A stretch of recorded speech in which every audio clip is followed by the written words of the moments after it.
Dalam Islam diajarkan kita bagaimana cara memotong kuku yang baik. Para ulama memberikan praktikal atau tutorial singkat kepada kita, dan kita ambil salah satu di antara contoh yang disampaikan oleh para ulama terkait dengan perintah ataupun sunnah memotong kuku ini. Al-Imam An-Nawawi dalam konteks memotong kuku, beliau mengajarkan kepada kita, ya khususnya ya sekarang saat saya mengambil video bersamaan dengan hari Jumat, ya ada sunnah untuk memotong kuku. Maka dari 10 jari ini yang tangan, ya yang melekat pada tangan ataupun nanti yang ada di kaki, kita memulai dengan yang telunjuk terlebih dahulu. Ini ya, para ulama mengajarkan kita, para ulama memulai dengan telunjuk di sini, ya caranya kita mengambil yang telunjuk terlebih dahulu. Yang memotong mungkin punya cara yang tersendiri, dimulai dengan telunjuk, kita rapihkan berkesesuaian sehingga tidak terlalu dalam juga, ya bisa kita ambil sedikit misalnya, ya bismillahirrahmanirrahim, kita ucapkan bismillah, ya untuk bisa menjadikan bagian kegiatan sebagai ibadah, ya. Nah, ini seperti ini teman-teman sekalian, ya. Nah, ya.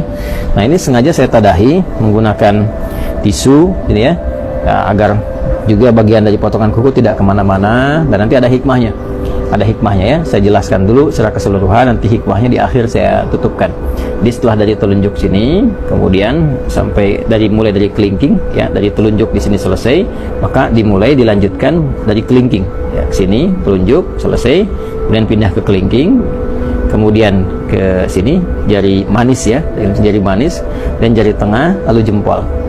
Ya mulai dari sini telunjuk, berpindah memulai dari kelingking, dari telunjuk ke kelingking, kedua kelingking, dan jari manis, jari tengah, kemudian jempol. Jelas ya?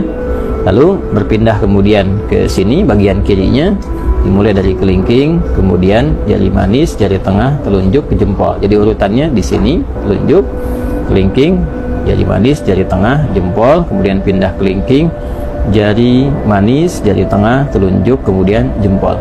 Demikian di kaki. Ya, kalau sudah selesai ini, kemudian tadi kita tadahi, ya. Ini saya contohkan tadi satu yang telunjuk karena di hari Jumat saya sudah mendahulukan memotong keseluruhannya. Jadi saya urutkan saja tadi seperti tadi saya sampaikan. Jadi telunjuknya sudah, kelingking sudah sampai ke jempol, kemudian dari sini kelingking sampai ke jempol, selesai kita tadahi. Ini maksudnya supaya mudah untuk dikumpulkan. Ini tinggal dilipat, ya seperti ini misalnya, dan dilipat. Nah, ada lagi asar itu jejak yang bisa kita dapati dari contoh-contoh ulama yang bersambung pada sikap-sikap mulia, ya biasanya nanti sampai ke sahabat atau sampai juga kepada Nabi Sallallahu Alaihi Wasallam. Nah, dari kalangan sahabat ada yang membiasakan seperti Ibnu Umar, ya atau hadis-hadis riwayat-riwayat yang disampaikan oleh Imam Sufyan Ats-Tsauri misalnya, ya memberikan kesan kepada kita bahwa setelah selesai potong kuku ini akan lebih baik kalau bekasnya bisa dikuburkan.